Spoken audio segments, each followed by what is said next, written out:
Heart সুস্থ রাখার 5টি টিপস। 1 নম্বর, ধূমপান এবং তামাক জাতীয় যে কোনো পদার্থ যেমন সিগারেট, বিড়ি, জর্দা, গুল, গুন্ডি, আলাপাতা, চুরুট ইত্যাদি পরিহার করা। 2 নম্বর, অত্যাধিক লবণ খাওয়া থেকে বিরত থাকা। 3 নম্বর, উচ্চ রক্তচাপ নিয়ন্ত্রণে রাখা। 4 নম্বর, ডায়াবেটিস নিয়ন্ত্রণে রাখা।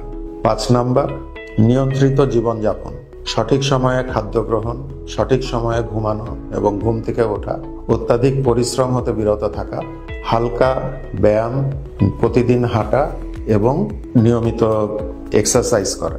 এই 5টি পয়েন্ট যদি আপনারা নিয়মিত মেনে চলতে পারেন, আপনার হার্ট সুস্থ থাকবে, সবল থাকবে এবং হার্টের যে কোনো অসুখ থেকে সহজে আপনারা আক্রান্ত হবেন না।